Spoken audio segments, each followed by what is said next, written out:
পুরনো জমিদার বাড়ির আসল রূপ খোলে রাতের বেলাতেই। খদ্দর কি সব নষ্ট হয়ে গিয়েছে? একটা রাত থাকা যাবে না। রামদিন ভেবেছিল আমি কিছুই জানি না, তাই ঝেড়ে কাশছিল না।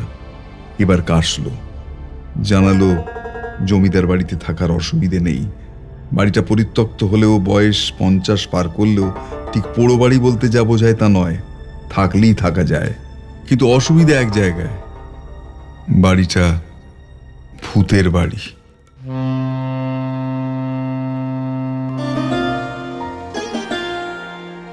মনের বন্দরে দাঁড়িয়ে নোয়ার গল্প জাহাজ এখন শুধু গল্পের সাগরে পাড়ি দেওয়ার অপেক্ষা। এই ছাড়লো গল্প জাহাজ। উঠে পড়ুন শিগগিরই। রকমারি গল্পের 7 সমুদ্র পেরিয়ে চলুন আমরা যাই অনন্য এক আনন্দ সাগরে। নোয়ার গল্প জাহাজ। শুনবেন প্রেতচ্ছবি। গল্প শুভ মানুষ ঘোষ, পাঠ সুরজিৎ বন্দ্যোপাধ্যায়। দ্বিজুদা বলল, অলি, তোমায় যে কথা আমি বারবার বলি, ভৌতিক গল্পের সবচেয়ে গুরুত্বপূর্ণ হলো পরিবেশ রচনা। সেটা করতে গেলে বর্ণনায় চষতে হবে। যে লেখক বর্ণনায় যত মুনশিয়ানা দেখাতে পারেন, তত জ্যান্ত হয় তাঁদের লেখা, তত ভালো উতরোয়। বিশেষ করে হন্টেড হাউসের মতো বহু ব্যবহৃত বিষয় লিখতে গেলে তার জন্য আলাদা একটা ক্যারিশমা চাই। আগে তোমার লেখায় সেটারই অভাব দেখতাম। আজকাল দেখছি ভাষাটা মোটামুটি গ্রিপে এনেছো। হন্টেড হাউসের গল্প এত লেখা হয়েছে, দ্বিজুদা তাতে কোনো কালই ঘাড় পাতত না, বললে এড়িয়েই যেত। আজ নিজে থেকে বলছে, আমি উদ্দীপ্ত হলাম। তবে আজ হন্টেড হাউসের ওপরই একটা গল্প শুনিয়ে তার পুরস্কার দাও। দ্বিজুদার পুরো নাম দ্বিজপদ সাঁতরা, হাওড়ার শালকিয়ায় থাকে। আমি সাহিত্য রচনা শুরু করার পরে, বেশ কিছু সামাজিক গল্প লেখার পরে টের পাই, সাদা সাপটা সামাজিক বলতে যা বোঝায় গল্পগুলো তেমন হচ্ছে না। তার মধ্যে ঘুরে ফিরে একটা অলৌকিক আবহ গড়ে উঠছে। বিষয়টা লক্ষ্য করে সামাজিক গল্প ছেড়ে অলৌকিক সাহিত্যেই কনসেন্ট্রেট করি। খানবিশেক অলৌকিক গল্প লেখার পরে হঠাৎ একদিন ফোন দ্বিজুদার। আমি তো আকাশ থেকে পড়লাম। ছোটবেলায় আমরা যখন হাওড়ার শালকিয়ায় থাকতাম, বাবার সঙ্গে যোগাযোগের সূত্রে স্থানীয় স্কুলের ড্রয়িংয়ের শিক্ষক দ্বিজুদা প্রায়ই আসত। দ্বিজুদা অনেক বড় ছিল আমাদের, মাকে বৌদি বলে ডাকত। তাই সম্পর্কে কাকা হলেও দ্বিজুদা পছন্দ করত না বলে আমরা মায়ের দেখাদেখি তাকে দ্বিজুদা বলেই ডাকতাম। তাকে দেখলেই আমরা ছোটরা ঘিরে ধরে বলতাম, দ্বিজুদা গল্প বলো, ভূতের গল্প বলো দ্বিজুদা। দ্বিজুদা তখনই রীতিমতো ভূত বিশেষজ্ঞ। ভূতের অগাধ কালেকশন। অশরীরীর খোঁজে প্রায় ঝোলা ব্যাগ কাঁধে এদিক সেদিক হানা দিত। সংগ্রহ করে আনতো ভয়ঙ্কর সব অভিজ্ঞতা। মুখ চোখের বিকট ভঙ্গি করে সেগুলো এমনভাবে বলতো, ভয়ে কাঁটা হয়ে যেতাম। রাতে বিছানা থেকে নামতে পারতাম না। চোখের সামনে গল্পগুলো দাঁত মুখ বের করে তেড়ে আসতো, স্বপ্নেও হানা দিত।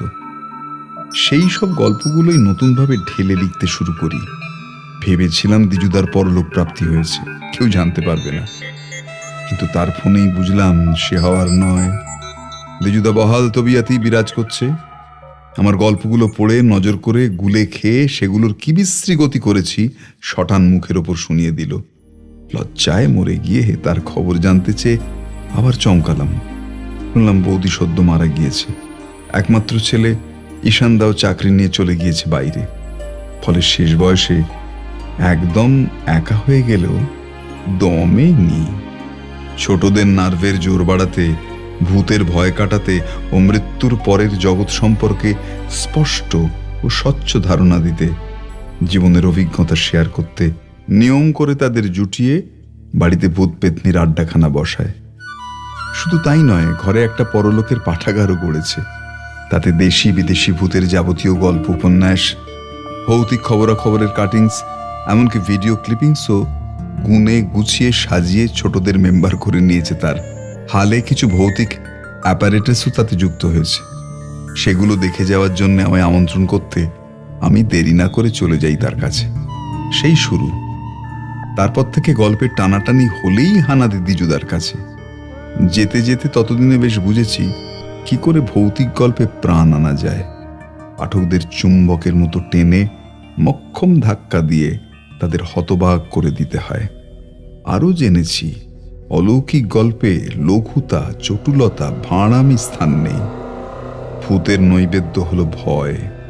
ভালো করে নৈবেদ্য দিলে তবেই পাঠকের খুশির প্রসাদ মেলে। আজও হানাবাড়ি দিয়ে নৈবেদ্য প্রাপ্তির মধুর সম্ভাবনা তৈরি হয়েছে। আমি সোজা হয়ে বসলাম। দ্বিজুদা একটু ভেবে শুরু করলো। সেটা ধরো বছর 20-22 আগের কথা। স্কুলে চাকরি করি আর ছুটি ছাটা পেলে চলে যাই অশরীরীদের সন্ধানে। গেলেই যে তাদের দেখা পাওয়া যাবে তা নয়, আবার দেখা পেলেও তাদের পরিণতির ইতিহাস উদ্ধার করা যাবে তারও নিশ্চয়তা নেই। বার্ড ওয়াচাররা যেমন পাখির সন্ধানে নিষ্ঠা ভরে দিনের পর দিন খাঁটি গেড়ে ঘন্টার পর ঘন্টা ক্যামেরা নিয়ে বনে, জঙ্গলে, পাহাড়ে, পর্বতে ওত পেতে বসে থাকে, আমাদেরও বসতে হয়। মন্ত্র জপ করে মাটির গন্ধ শুঁকে সর্ষে লঙ্কা পোড়া দিয়ে বুঝতে হয় কোথায় ভূত আছে। তখনও তো কামাখ্যায় যায়নি, ভূতাক্ষ যজ্ঞ করিনি, ফলে খালি চোখে ভূত দেখার চোখ খোলেনি। তখন কোথায় আমার রাজাবাজার সায়েন্স কলেজের প্রফেসর, কোথায় আমার গোস্ট চার্জার, কোথায় আমার গোস্ট কালার? ভূত গবেষণায় তখন হামাগুড়ি দিচ্ছি বলতে পারো। তখন গরমের ছুটি, বেশ গরম, পশ্চিমের দিকে তো লু বইছে, কিন্তু আমার স্পিরিটের সঙ্গে গরম পেরে উঠবে কেন? বেনারসের কাছে এক হানাবাড়ির সন্ধান পেয়ে ট্রেন ধরে চলে গেলাম সেখানে।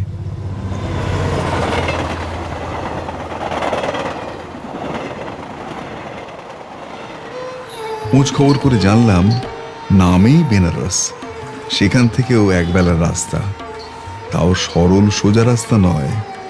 গরম হাওয়ায় পুড়তে পুড়তে, নদী ডিঙিয়ে, কিছুটা এক্কা গাড়িতে আর কিছুটা পায়ে হেঁটে সেখানে পৌঁছতে পৌঁছতে বেলা ঢলে এলো। হাওয়াও নরম হয়ে এলো। গিয়ে দেখলাম গাছপালায় ভরা দেহাত এলাকা।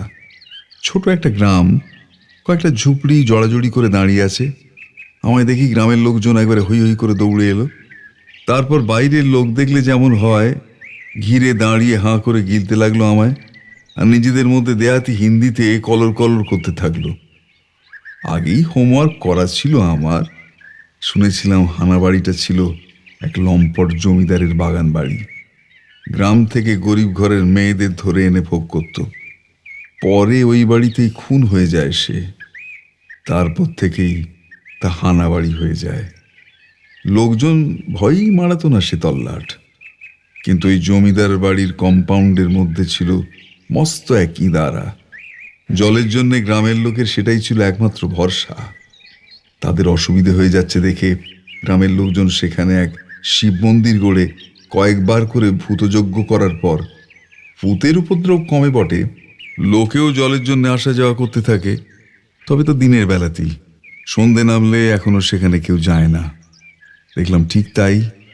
আমি জমিদার বাড়িতে যাব শুনে গ্রামের লোকের মুখ শুকিয়ে গেল। আমার সঙ্গে যেতে রাজি হওয়া দূরে থাক, টুঁ শব্দটি না করে একে একে সরে পড়ল। যেতে যেতে ঘুরে ঘুরে দেখছিল আমায়। আমি পড়লাম বিপদে। তখন অগতির গতি হয়ে এগিয়ে এলো স্থানীয় এক ব্যক্তি, রামদিন সিং। রামদিনের বয়স বেশি নয়, শক্ত সবল চেহারা, মাথায় বিশাল পাগড়ি, পাকানো গোঁফ, হাতে মোটা লাঠি, তীব্র উজ্জ্বল চোখ, খুব চেনা দৃষ্টি। কিন্তু কোথায় দেখেছি মনে করতে পারলাম না। তাকে নিজের পরিচয় দিলাম। তবে এখানে আসার আসল উদ্দেশ্য চেপে গিয়ে জানালাম আমি মাস্টারজি মানুষ, প্রাচীন জমিদার বাড়ির ওপর গবেষণা করছি, তাই নিজের চোখে সেটি না দেখলে এত দূর আসাই বৃথা হয়ে যাবে আমার। দয়া করে সে যদি সেখানে যাওয়ার পথটা বলে দেয় কৃতার্থ হব। এখন কেমন হয়েছে জানি না, তখনও পর্যন্ত দেখেছিলাম পশ্চিমে মাস্টারমশাইয়ের সম্মানই আলাদা। উল্টে রামদিনই কৃতার্থ হয়ে গেল। কই বাত নেই, আসুন দেখিয়ে দিচ্ছি বলে আমায় নিয়ে হাঁটতে শুরু করলো। মিনিট 2 হাঁটার পরই গ্রাম শেষ হয়ে গেল। শুরু হলো রুক্ষ প্রান্তর। রামদিন জানালো আগে গঙ্গার একটা শাখা এখান দিয়ে বয়ে যেত, সেটা বেশ গভীরই ছিল, তাতে নৌকোও চলতো। তারই তীরে জমিদারের বাগান বাড়ি গড়ে উঠেছিল। কিন্তু সেটি পরিত্যক্ত হওয়ার পর নদীটি পলি পড়ে পড়ে দুভাগ হয়ে একটা ভাগ সরে যায় দূরে, অন্য ভাগটি সেখানেই বদ্ধ হয়ে আস্তে আস্তে শুকিয়ে যায়। তবে মাটির তলায় এখনো তার জলের সাপ্লাই রয়ে গিয়েছে। তাই গরমে গ্রামের সব ইদারা শুকিয়ে গেলেও জমিদার বাড়ির ইদারার জল কখনো শুকোয় না। ফাঁকা মাঠে একটু হাঁটার পর রাস্তাটা দুভাগ হয়ে গেল। দেখলাম এদিকটায় গাছপালা ভালোই আছে, মাটির রঙও কিছু অন্যরকম, রুক্ষতা কম। বোধ হয় নদী ছিল বলে এখানকার মাটি এখনো কিছুটা নরম ও সরস। চারপাশে চোখ বোলাতে বোলাতে বাঁদিকের রাস্তাটা ধরে এগোতেই গাছপালার ফাঁকে মাথা তুলে দাঁড়ানো জমিদার বাড়িটা চোখে পড়ল।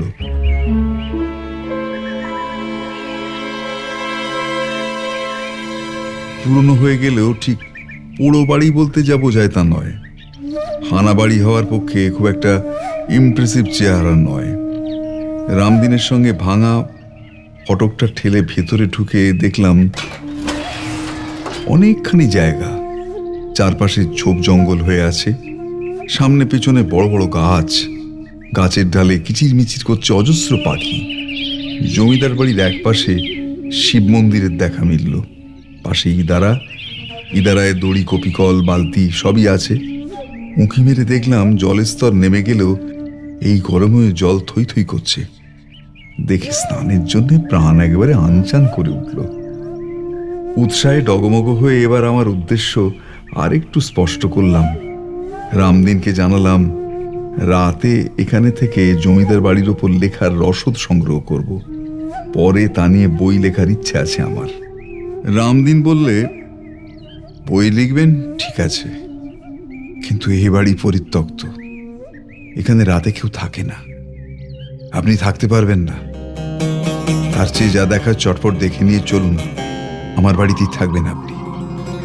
বুঝলাম রামদিন লোক ভালো, কিন্তু ভালো লোকের কথা শুনলে আমার চলবে কেন? বাড়িতে থাকার আমন্ত্রণের জন্য তাকে ধন্যবাদ দিয়ে জানালাম, বই লেখা তো সহজ কাজ নয়, তার জন্য অনেক দেখতে শুনতে হয়, খাটাখাটুনি করতে হয়, তাই রাতে থাকাটা আমার জরুরি। দিনের বেলায় উপর উপর দেখলে হবে না, রাতটাও থেকে সব ভালো করে দেখে শুনে না গেলে পরে অসুবিধায় পড়ব। থাকার মতো একাধখানা ঘর হলেই আমার চলবে। রামদিন হা হা করে উঠল, খবরদার না, এখানে রাতে থাকবেন না, থাকবেন না মাস্টারজি। আমি বললাম, কেন, কিসের অসুবিধে? ডাকাত গুন্ডা আসবে নাকি? রামদিন মাথা নেড়ে বলল, না না, ওসব উৎপাত এখানে নেই, ব্যাপারে নিশ্চিত থাকতে পারেন। আমি বললাম, তবে? না না না, আমি এখানেই থাকবো। পুরনো জমিদার বাড়ির আসল রূপ খোলে রাতের বেলাতেই। খদ্দর কি সব নষ্ট হয়ে গিয়েছে, একটা রাত থাকা যাবে না? রামদিন ভেবেছিল আমি কিছুই জানি না, তাই ঝেড়ে কাশছিল না। এবার কাশল, জানালো জমিদার বাড়িতে থাকার অসুবিধে নেই। বাড়িটা পরিত্যক্ত হলেও বয়স 50 পার করলেও ঠিক পোড়ো বাড়ি বলতে যা বোঝায় তা নয়, থাকলেই থাকা যায়। কিন্তু অসুবিধা এক জায়গায়, বাড়িটা ভূতের বাড়ি। আগে আগে ইদারায় জল নিতে এসে লোকজন দিনে দুপুরেও এখানে নানান অলৌকিক দৃশ্য দেখে ভয় অজ্ঞান হয়ে গিয়েছে। আমি অবাক হওয়ার ভাব করলাম, তাই নাকি? কি দেখতো তারা? রামদিন বলল, জমিদারের ভূত হঠাৎ করে এসে হঠাৎ করেই মিলিয়ে যেত। মন্দির হওয়ার পর কয়েকবার যজ্ঞ করার পর সেটা বন্ধ হয়েছে বটে, তবে সকলে ভয়ে ভয়েই থাকি। মন্দিরের পুরোহিত সকাল বিকেল পুজো করেই ফিরে যায়, কোনো দিকে তাকায় না। আমি বললাম, প্রেত ছাড়ান যখন হয়ে গিয়েছে তাহলে আর ভয় কিসের? আপনি এখানেই আমার রাতে থাকার ব্যবস্থা করুন রামদিন ভাই। কিন্তু রামদিন ছাড়ল না, বারবার বারণ করতে থাকলো আমায়। তা আমাকে পথে আনা কি এতই সোজা? হচ্ছে না দেখে শেষে নিমরাজি হলো। আমাকে দাঁড়াতে বলে বাড়ি থেকে 3 কোণা একটা দেহাতি লণ্ঠন এনে ধরিয়ে দিয়ে জমিদার বাড়ির সিঁড়ি বেয়ে উঠে গেল ওপরে। উপরে টানা বারান্দা, এক পাশে সারি সারি ঘর, তারা একটার দরজাটা ঠেলতেই ক্যাঁচ করে এমন শব্দ হলো, অন্য কেউ হলে ভয়ই ভিড় মিখেত অলিক, কিন্তু আমার ধাতই আলাদা। রামদিনকে সরিয়ে এগিয়ে গিয়ে দরজাটা হট করে খুলে দিলাম। বেশ বড় সড়ো ঘর, খান্দুই বড় বড় জানলা, পুরনো আমলের কড়িবর্গার ছাদ, অর্ধেক দেওয়ালের রং আর পলেস্তারা খসে পড়েছে, গর্ত গর্ত হয়ে গিয়েছে। তাতে শুঁড় উঁচিয়ে বসে আছে আরশোলার দল। সাপখোপ থাকলে থাকতেই পারে, বাকি অর্ধেক দেওয়ালে রং থাকলেও ফিকে, তার সঙ্গে মিশেছে শ্যাঁতা পড়া দাগ। কোনোটা ভারতের ম্যাপ, কোনোটা ইউরোপের, কোনোটা বা অস্ট্রেলিয়ার ম্যাপ হয়ে গিয়েছে। দেখে আনন্দে প্রাণ নেচে উঠল। First class! দ্বিজুদা থামল।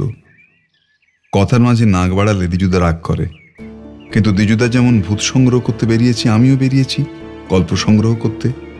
বোঝায় ফাঁক রইলে পাঠকও ফাঁকিতে পড়বে, গোঁজামিল দিতে হবে। তাই সাহস করি পরিষ্কার হয়ে নিতে প্রশ্ন করলাম, ফার্স্ট ক্লাস বললে কেন দ্বিজুদা? ঠিকঠাক জায়গায়, দরকারের জায়গায় থামালে দ্বিজুদা রাগ তো করেই না, উল্টে খুশি হয়। ভেরি গুড কোয়েশ্চেন বলে আমাকে তারিফ করে বললে, দেওয়ালে জলের দাগ হলো অলৌকিকতার সবচেয়ে ভালো কন্ডাক্টর। আগেকার দিনে তান্ত্রিকরা দেওয়ালের এই সব ছায়ার মধ্যে মন্ত্রবশ পিশাচদের মিশিয়ে রেখে দিত। লোকে বুঝতে পারত না, এইসব গৃহলীন পিশাচদের বলা হয় ছায়া পিশাচ, আর যারা মুক্ত প্রকৃতিতে বিচরণ করে তাদের বলে খ পিশাচ। খ পিশাচ? দ্বিজুদা সায় দিল, ঠিকই শুনেছ, খ মানে আকাশ। আকাশে কখনো কখনো এদের দর্শন মেলে, বিশাল চেহারা, কিন্তু বিদ্যুতের গতিতে ওড়ে, চোখের পলক ফেলার আগেই অদৃশ্য। তবে ওসব না দেখাই ভালো, আমাদেরও দেখার জন্য অনেক কাঠ খড় পোড়াতে হয়। ও বলে আমি আবার দ্বিজুদাকে গল্পেই ঠেললাম। তারপর দ্বিজুদা শুরু করলো, অনেকদিন বন্ধ পড়ে থাকার ঘরে একটা গুমসুনি গন্ধ। জানলাগুলো খুলে দিতে সেটা গেল বটে, হালকা একটা আভাস রয়েই গেল। সাধারণের নাকে পৌঁছবে না, রেওয়াজি নাক ছাড়া ধরাই মুশকিল। আমার রক্ত চঞ্চল হলো, বুঝলাম যে উদ্দেশ্যে এসেছি তা পূর্ণ হবেই। ভালো রকম ভূত ঝোলায় পুরেই ফিরতে পারবো এই যাত্রায়। রামদিন মন্দির থেকে একটা ঝাড়ু সঙ্গে করে এনেছিল, তাই দিয়ে ঘরটা সাফ করে আমি ব্যাগ থেকে মাদুর বের করে চাদর পেতে তোফা বিছানা করে ফেললাম। রামদিন দেখলো আর উপায় নেই, আমি থাকবই, দেখে আরো একটু ঘ্যান ঘ্যান করে চলে গেল। তবে যাওয়ার আগে হাতের লাঠিটা ধরিয়ে দিয়ে গেল আমায়। রাতে একা থাকবো, সঙ্গে হাতে কিছু থাকা ভালো। ভূতের সঙ্গে সাপখোপের উপদ্রব আছে এখানে। লাঠিটা ঘরের কোণে রেখে ল্যাম্প জ্বালিয়ে ব্যাগ থেকে গামছা বের করে টর্চ নিয়ে চলে গেলাম বাইরে।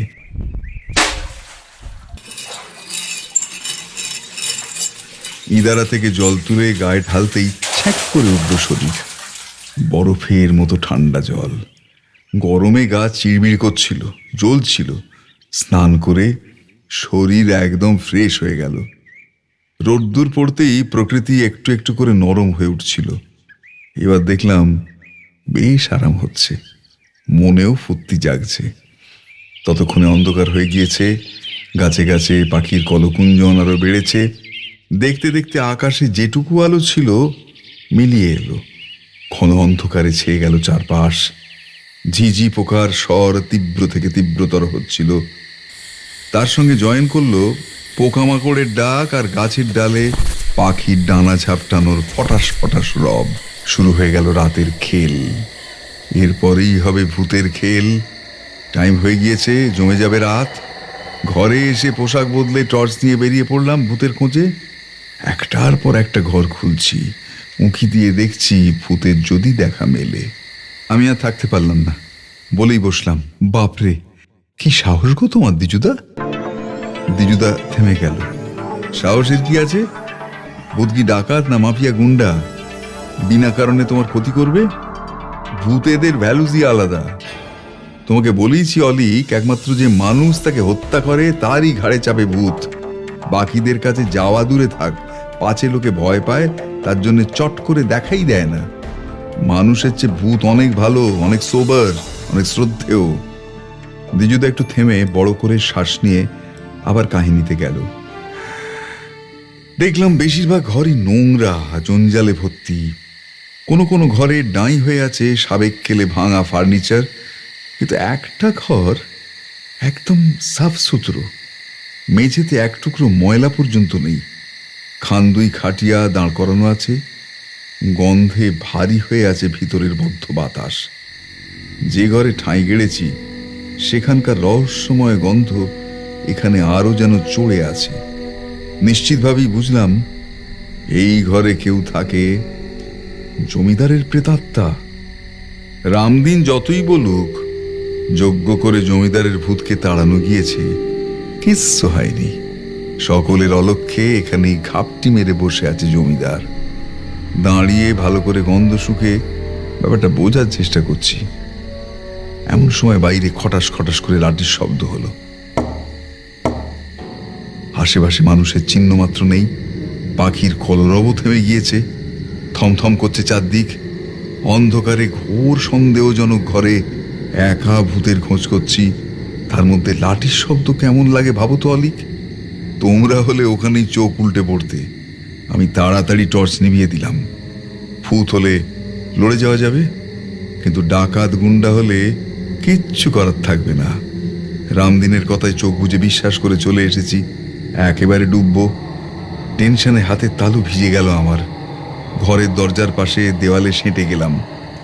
কেটে গেল বেশ কয়েক সেকেন্ড। তারপর সিঁড়িতে শব্দটা জাগলো। খট খট করে কেউ উঠে আসছে, গলাও ঝাড়ছে। ভালো করে শুনে ঘাম দিয়ে জ্বর ছাড়লো আমার। বুঝলাম ডাকাত নয়, রামদিন এসেছে। আমার সাহস দেখেই বোধ করি গ্রামের লোক হয়েও এই অন্ধকারই এমন ভয়ঙ্কর জায়গায় একাই চলে এসেছে। লাঠি ঠুকে ঠুকে ওপরে উঠে গলা তুলল, মাস্টারজি, মাস্টারজি। অন্য কেউ হলে এক ডাকেই সাড়া দিত। আমি কাঁচা লোক নই, চুপ করে রইলাম। আমি ব্যাপারটা ঠিক বুঝলাম না। প্রশ্ন করলাম দ্বিজুদাকে, কেন? এবারও দেখলাম ঠিক জায়গায় প্রশ্ন করেছি। দ্বিজুদা রাগ করলো না, কটমট করেও তাকালো না। বললে, যেখানে সেখানে যখন তখন এক ডাকে সাড়া দেবে না অলিক, বিশেষ করে রাত বিরেতে। কারণ যে তোমাকে ডাকছে সে জ্যান্ত মানুষ কিনা তুমি জানবে কি করে? তাই সাড়া না দিয়ে চুপ করে থাকতে হয়। দ্বিতীয়বার ডাকলে তবেই বুঝবে যে ডাকছে। সে নিশি নয়, পিশাচ নয়, মায়া অশরীরীও নয়, নিশ্চিতভাবেই জ্যান্ত মানুষ। তাই আমিও প্রথম ডাকে সাড়া না দিয়ে অপেক্ষা করে দেখতে চাইলাম যে ডাকছে সে খুন হয়ে ভূত হওয়া বিদেহী না সত্যি রামদিন। বিদেহীদের কিচ্ছু বিশ্বাস নেই। ফুটফুট তার আস্তানায় ঢুকে তার প্রাইভেট সিকিউরিটি জোনে ঘোরাঘুরি করছি দেখে রাগ হতেই পারে তার। রামদিনের চেহারা নিয়ে তারই হেস্তনেস্ত করতে এসেছে কিনা তাই বা কে জানে। কিন্তু না, ভূত নয়, রামদিনই। সে আমায় ডাকতে ডাকতে ঘরটা পেরোতেই বেরিয়ে পড়লাম। অস্পষ্টভাবে দেখলাম রামদিনের এক হাতে লাঠি, অন্য হাতে বড় টিফিন কৌটো। চেঁচিয়ে বলছে, আপনি কোথায় মাস্টারজি? আপনার খানা নিয়ে এসেছি। খানা? তাই বলো। আমি স্বস্তির নিঃশ্বাস ফেলে রামদিনের পেছনে গিয়ে বললাম, হাম তো ইধারই হ্যায় রামদিন জি। রামদিন ঘুরে দাঁড়িয়ে অবাক, আপ ইয়াই থে? আমি হাসলাম। এই ঘুরে ঘুরে দেখছিলাম বাড়িটা। রামদিন কিছুক্ষণ আমার দিকে চেয়ে কি ভাবলো কে জানে। কৌটোটা বাড়ি দিয়ে বললে, গরম গরম চাপাটি আর ছোলার ডাল করে এনেছি, খেয়ে নিন। আমি বললাম, আপনি আবার কষ্ট করে এসব করতে গেলেন কেন? আমার সঙ্গে শুকনো খাবার ছিল, তাই দিয়ে রাতটা কাটিয়ে দিতাম। তা বললে হয় মাস্টারজি, আপনি আমার মেহমান বলে কথা। না, সত্যিই জেন্টলম্যান। শুকনো খাবারের বদলে রাতে গরম খানার ব্যবস্থা হয়েছে, ভালোই লাগলো। তাকে ধন্যবাদ দিয়ে একটু ইতস্তত করে শুধলাম, এই বাড়িতে কেউ থাকে নাকি? এই বাড়িতে? রামদিন চমকালো, না না না, এই বাড়িতে কেউ থাকে না। এখনো এখানে রাতে থাকার বুকের পাটা কারো নেই। যা দেখার তো দেখা হয়েছে, এবার আপনি চলুন আমার কোঠিতে, আপনার জন্য সত্যি চিন্তা হচ্ছে। আমি তাকে চিন্তা করতে বারণ করে পাশের ঘরের রহস্যটা জানতে চাইলাম। উত্তরে রামদিন যা জানালো বুঝলাম সেটা হলেও হতে পারে। যখন মন্দিরে বড় করে পুজো হয় তখন দূর দূর গ্রাম থেকে লোকজন আসে, সারাদিন থেকে বিকেল গড়ানোর আগেই চলে যায়। তাদের বিশ্রামের জন্যই ওই ঘর তখন ব্যবহার করা হয়। কয়েকদিন আগেই পুজো হয়েছে, তার জন্যই ঘরটা এখনো পরিষ্কার আছে। খটকাটা গেল আমার। রামদিনকে নিশ্চিন্তে ঘরে ফিরে যেতে বলে টিফিন ক্যারিয়ার নিয়ে হাঁটা লাগালাম। রামদিন যেমন এসেছিল তেমনিভাবেই লাঠি ঠকঠকিয়ে গজগজ করতে করতে চলে গেল। বুঝলাম আমাকে রাজি করাতে না পেরে ক্ষুণ্ণ হয়েছে। তা হোক, আমি এসেছি কাজে, কাজ না হলে আমিই বা যাই কি করে। ঘরে এসে লণ্ঠনটা বাড়িয়ে হাত ঘড়িতে দেখলাম সবে 7:30। এত তাড়াতাড়ি রাতে খাই না, পরে খাওয়া যাবে। দুটো বিস্কুট চিবিয়ে সব গোছগাছ করে মাদুরে এসে বসলাম।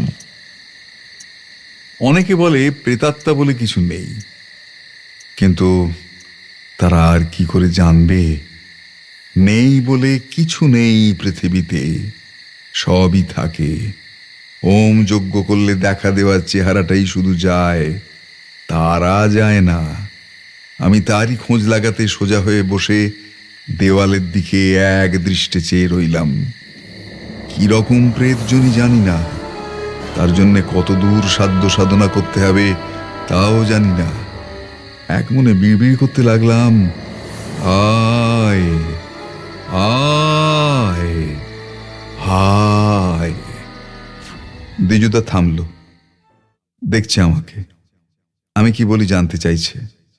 বললাম, তুমি পারো বটে দ্বিজুদা, মরে হেজে ভ্যানিশ হয়ে যাওয়া ভূতকেও টেনে আনার হিম্মত একমাত্র তোমারই আছে।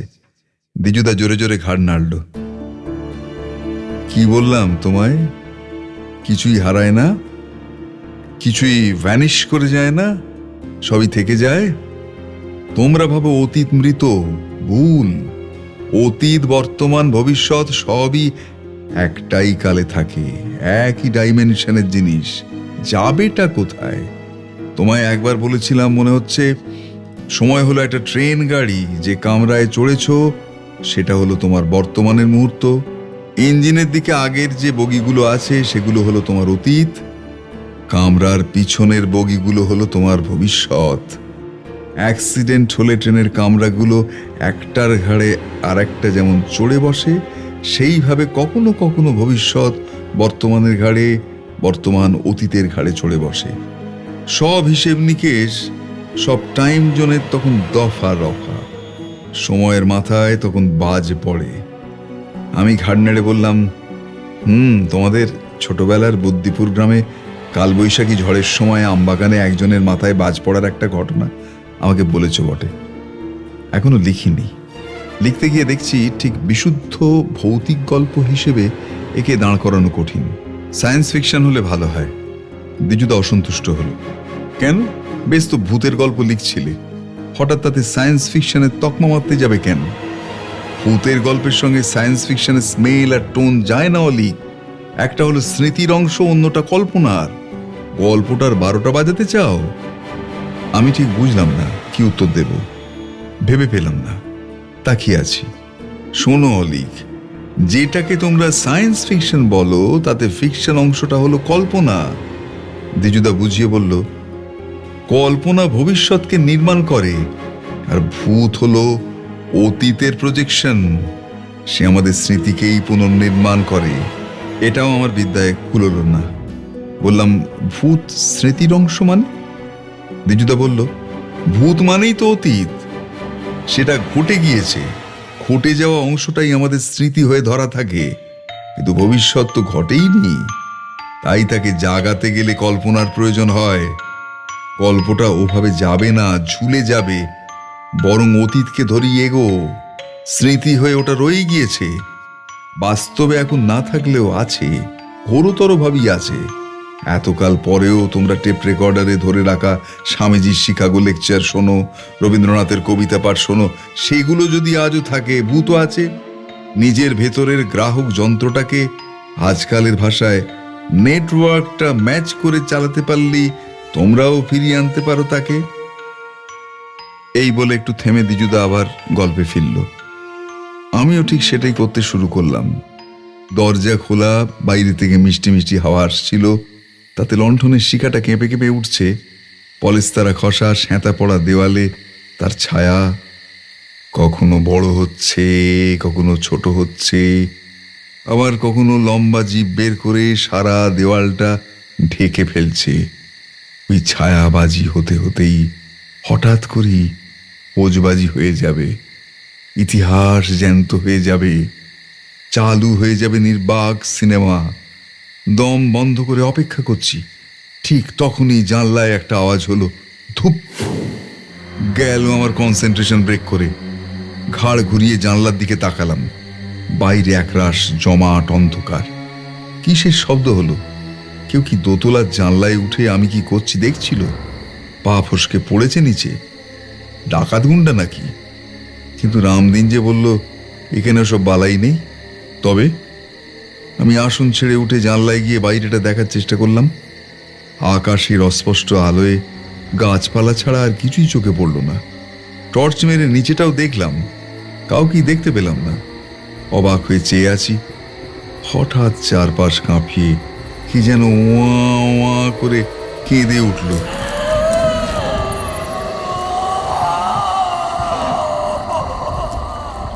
দ্বিজুদা থেমে গেল, উঠে দাঁড়িয়ে বলল, গলাটা শুকিয়ে গিয়েছে, দাঁড়াও একটু চা করি।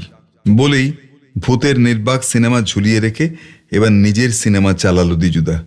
ঘরের আলোটা পট করে নিভিয়ে সবচেয়ে ভুতুড়ে আলোটা জেলে সুট করে চলে গেল কিচেনে।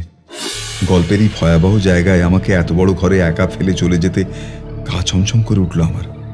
একবার মনে হলো উঠে চলে যাই কিচেনে, কিন্তু দ্বিজুদার ধমক খাওয়ার ভয়ে সিঁটিয়ে বসে রইলাম সোফায়। গলা শুকিয়ে আসছে। দ্বিজুদার কাছে গল্প শুনতে আসার এই এক হ্যাপা। ভয়ে টেনশনে দগ্ধে মেরে তবে এক একটা গল্প ঝুলি থেকে বের করে। বলতে গেলে বলে, আরে ভূতের গল্প শুনতে এসেছো, তার জন্য পরিবেশ তৈরি না করলে হবে কেন? দিনের আলোয় হই হট্টগোলের মধ্যে বসে ভূতের গল্প শুনলে গল্পের শুধু 12টা বাজে না, যে বলে তারও পণ্ডশ্রম হয়, যে শোনে সেও চা খেয়ে ভাঁড় ফেলার মতো ভূতকে ছুঁড়ে গুড বাই করে চলে যায়। ভূতের গল্প শোনার বা পড়ার বেস্ট টাইম হলো রাত 12টার পর। তবে ভাগ্য ভালো, দ্বিজুদা বেশিক্ষণ ভোগালো না।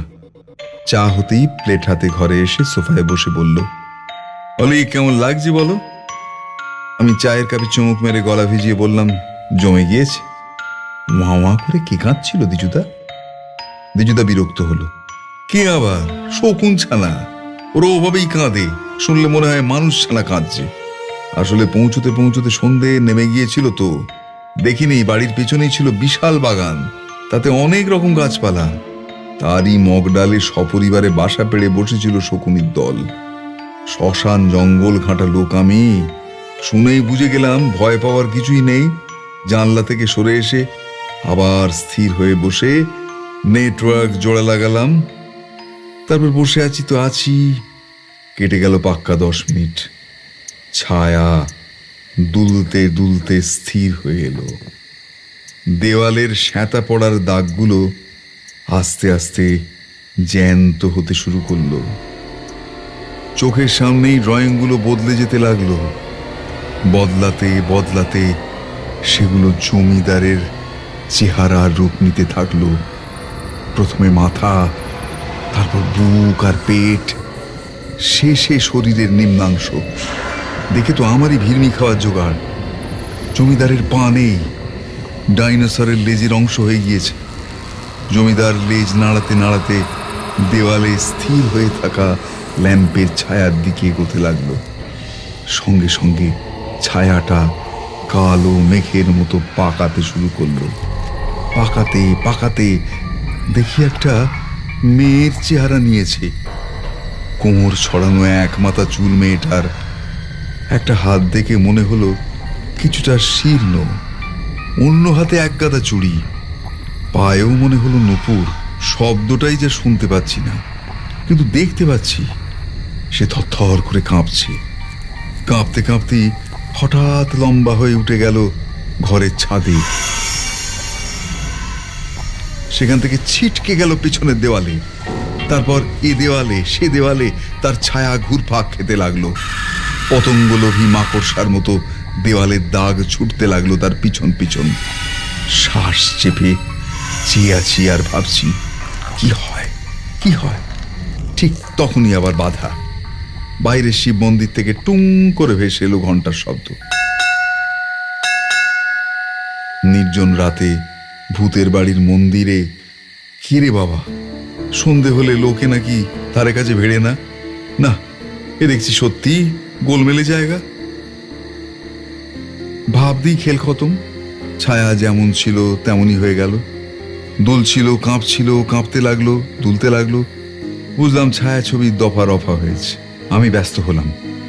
যে মেয়েটার ছবি দেখলে সে কি মরার পর পেতনি হয়ে রাতে শিব মন্দিরে পুজো করে? দ্বিজুদা দ্বিজুদা হেসে ফেললো। পেতনি শিব পুজো? Interesting interesting idea. পুজো কে বা কারা করে সেটা অবশ্য পরে জেনেছিলাম।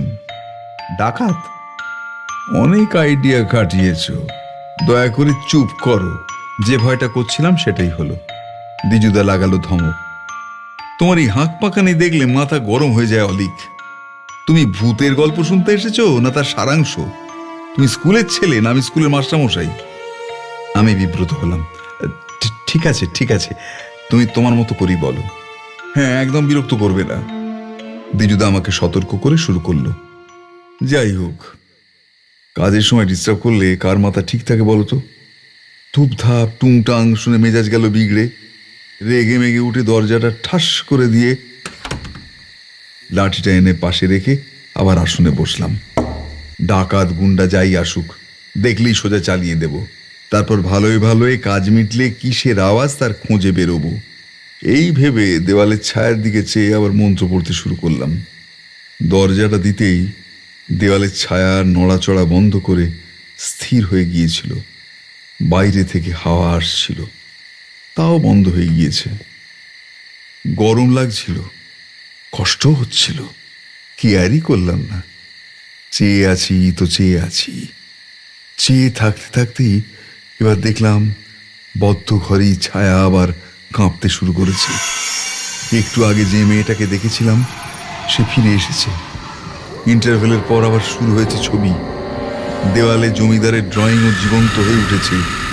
লেজ ঝাপটাতে ঝাপটাতে ছায়ার পিছন পিছন ছুটছে। কিছুক্ষণ সিলিংয়ে এ দেওয়াল সে দেওয়াল, আর আমার শরীর জুড়ে ছবির ও ছায়ার ছুটন্ত খেলা হতে হতে একসময় ছায়া থেমে গেল। তারপর আস্তে আস্তে এলিয়ে পড়ল। শীর্ণ হাতটা কাঁপতে কাঁপতে একবার উঠেই পড়ে গেল। চোখের সামনেই দেখলাম ছায়াটা ছিঁড়ে খুঁড়ে গেল, বিলকুল ভ্যানিশ করে গেল দেওয়াল থেকে। বুঝলাম জমিদারের হাতে মেয়েটা ধরা পড়েছে। তার শরীরটাই সে নষ্ট করেনি, বোধহয় তাকে খুনও করেছিল। খুন হওয়ার পরে সে কি প্রতিহিংসা নিতে জমিদারকেও খুন করেছিল? তারপর থেকেই জমিদারের অতৃপ্ত আত্মা এখানে ঘুরছে। আমি ছায়ার উপর দৃষ্টি নিবদ্ধ করে আরো জোরে জোরে মন্ত্র পড়তে লাগলাম। জমিদার বাড়ি হানাবাড়ি হয়ে যাওয়ার আসল বৃত্তান্ত আমাকে জানতেই হবে, কিন্তু জানতে চাইলেই কি জানা যায়? অনেক ছক মারি, আবার বাধা পড়ল। বাইরে থেকে এবার বেশ জোরের সঙ্গেই ভেসে এলো ঘন্টার শব্দ। ঠং! আমার মনের ফোকাস নড়ে গেল। সঙ্গে সঙ্গে ছায়া আবার ফিরে এলো। স্থির হয়ে দাঁড়ালো দেওয়ালে, নড়ছে না, কাঁপছেও না। জ্যান্ত ছায়া মরে গেল। রাগে মাথা ভোঁ ভোঁ করতে লাগলো আমার। বুঝলাম এটার একটা হেস্তনেস্ত না করলে শান্তিতে কাজ করা মুশকিল। জ্বালালে বলে তড়াক করে উঠে টর্চ আর লাঠিটা বাগিয়ে ঘর থেকে বেরিয়ে পড়লাম। সিঁড়ি বেয়ে নিচে নেমে টর্চ নিভিয়ে পা টিপে টিপে শিব মন্দিরের দিকে হাঁটা লাগালাম। খুট খুট করছে অন্ধকার। জেদ করে বেরিয়ে এসেছিলাম। অন্ধকার দেখে আমার রাগ জেদ সব তলা নিতে চলে গেল। সে যে কি ভয়াবহ অন্ধকার, চোখে না দেখলে বিশ্বাস করতে পারবে না অলি। আমার মতো লোকেরও থেকে থেকে বুক চমকে চমকে উঠছিল। থতমত খেয়ে দাঁড়িয়ে পড়লাম। যাব না ফিরে যাব, যাব না ফিরে যাব ভাবছি। ঠিক তখনই আবার সেই ঘটনা। অন্ধকারের ভেতর থেকে ভেসে এলো লাঠির ঠক ঠক শব্দ। শুনেই বুঝলাম রামদিন। আমার সাহস ফিরল। টর্চটা জ্বালিয়ে সরাসরি ছুঁড়লাম তার দিকে। চোখে জোরালো আলো পড়তেই রামদিন বিব্রত হলো। কোন মাস্টার জি? আমি বললাম, হ্যাঁ, আপনি আবার এলেন কেন? রামদিন বলল, আলোটা সরান বলছি। আমি আলোর মুখ ঘুরিয়ে দিলাম নিচে। সামনেটা আলো হয়ে গেল। রামদিন এগিয়ে এসে বললে, ঘরে গিয়ে আপনার কথা ভেবে চিন্তা হচ্ছিল, ভাবলাম যাই একবার খোঁজ নিয়ে আসি। এত রাতে এখানে দাঁড়িয়ে কি করছেন? আমি বললাম, ঘন্টার শব্দ হচ্ছে মন্দির থেকে। কি ঘন্টা বাজাচ্ছে বুঝতে পারছি না। রামদিন হেসে ফেলল। তার জন্যই ঘর থেকে নেমে এসেছেন? চলুন, নিজের চোখেই দেখবেন। রামদিন আমায় নিয়ে মন্দিরে এলো। ভিতরে ঢুকে আমার হাত থেকে টর্চটা নিয়ে ওপরে ফোকাস করতেই ঘর জুড়ে ঘন্টার শব্দ হতে শুরু করলো।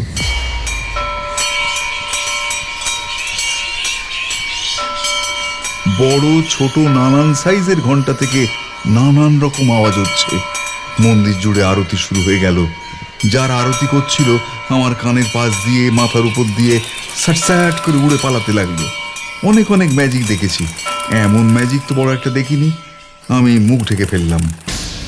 দ্বিজুদা ব্রেক নিতেই বকুনি খাই খাবো উত্তেজিতভাবে শুধলাম, কিছু বুঝলাম না দ্বিজুদা।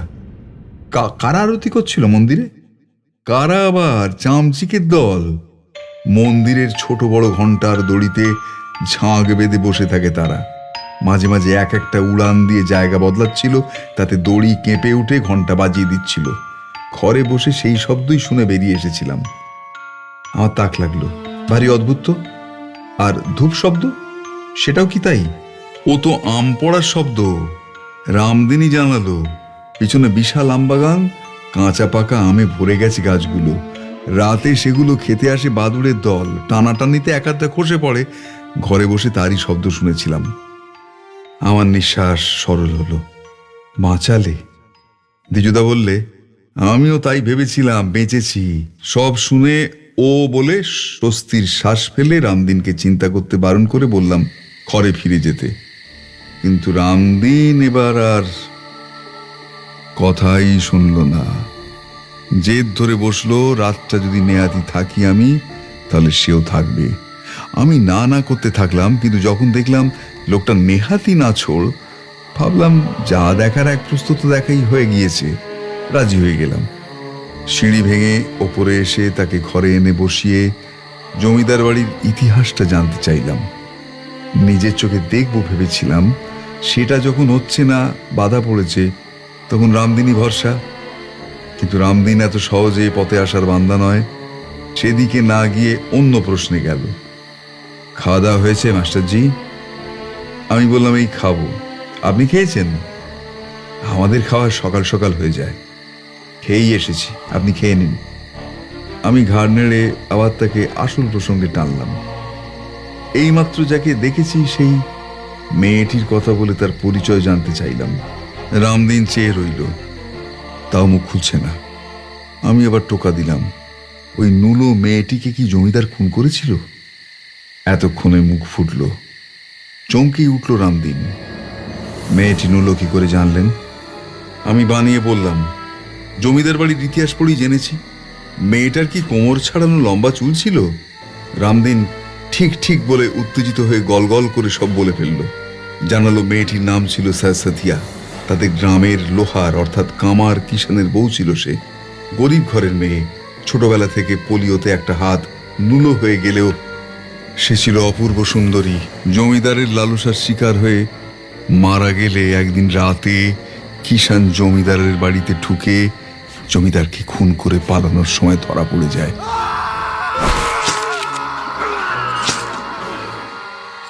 জমিদারের লোকজন তাকেও পিটিয়ে মারে।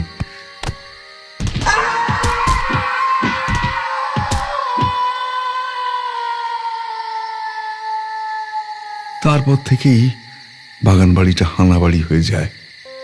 সারসাথিয়া নয়, বর কিষান খুন করেছিল জমিদারকে? তার মানে যেটুকু দেখেছি সেখানেই শেষ নয়, আরো আছে।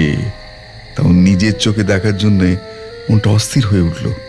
সময় বুঝে রামদিনও উঠে পড়ল, জানালো, আপনি খেয়ে দিয়ে শুয়ে পড়ুন, আমি পাশের ভক্তদের ঘরে আছি, রাতে অসুবিধা হলে ডাকবেন। রামদিন চলে যেতে চাপাটি আর ছোলার ডালের সদ্ব্যবহার করে দরজা দিয়ে বসে পড়লাম আসনে। প্রেতচ্ছবি অর্ধেকটা দেখেছি, ফিনিশিংটা সচক্ষে দেখার জন্যে দেওয়ালের দিকে চেয়ে আবার মন্ত্র পড়তে পড়তে ধ্যান লাগালাম। বেশ কিছুটা সময় কেটে গেল, কিছুই হলো না। মন বারবার বিক্ষিপ্ত হয়ে যেতে লাগলো। বুঝলাম ভরপেট খাওয়াটাই ভুল হয়েছে, তার উপর সারা দিনের পরিশ্রমের ক্লান্তি। ধ্যানে মন লাগছে না, শরীর ভেঙে আসছে। কিছুক্ষণ চেষ্টা করে হাল ছেড়ে ধুত্তর বলে উঠে পড়লাম। লণ্ঠন কমিয়ে শুয়েই পড়লাম। কতক্ষণ ঘুমিয়েছি জানি না, আচমকাই বাগানে আম পড়ার ধূপ শব্দে ঘুমটা ভেঙে গেল। খড়ের কোণে লণ্ঠনের কমানো শিখা নীল হয়ে জ্বলছে, ঘরে আবছা অন্ধকার। কত রাত জানি না, শরীরে অস্বস্তি হচ্ছে। উঠে পড়লাম, মাথার কাছে রাখা টর্চটা হাতে করে বেরিয়ে এলাম ঘর থেকে। টানা বারান্দার এক প্রান্তে ভাঙাচোরা একটা টয়লেট আছে দেখেছি, লোকজন এলে ওটাই ব্যবহার করে। হাঁটতে লাগলাম সেই দিকে। হাঁটতে হাঁটতে হঠাৎ থেমে গেলাম।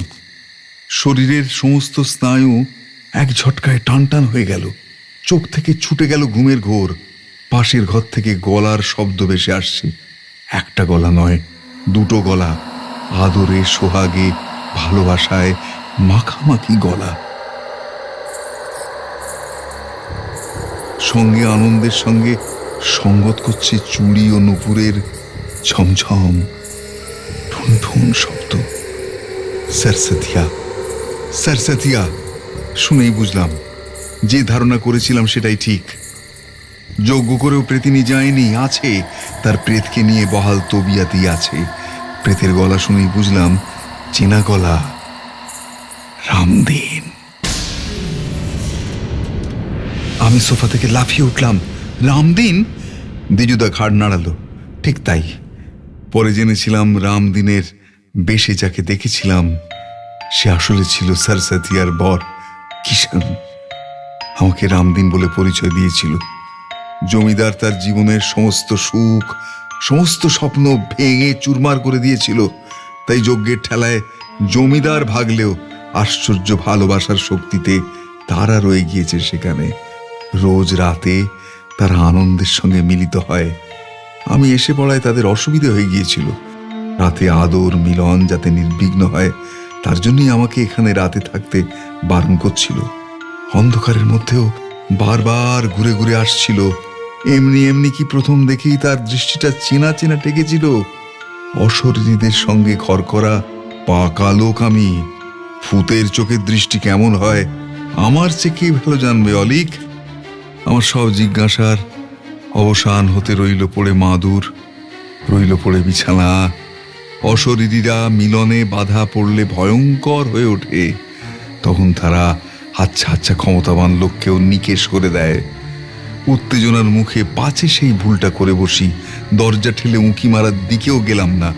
পা টিপে টিপে বারান্দা পেরিয়ে সিঁড়ি বেয়ে নেমে দিলাম চম্পট। পরে আর কখনো মুখো হইনি। দ্বিজুদা থামল, দেখছে আমাকে, বলল, এই হলো তোমার হানাবাড়ির কাহিনী। বলো কেমন লাগলো? মুখে কথা জোগালো না আমার। চোখ বিস্ফারিত করেছে রইলাম দ্বিজুদার দিকে।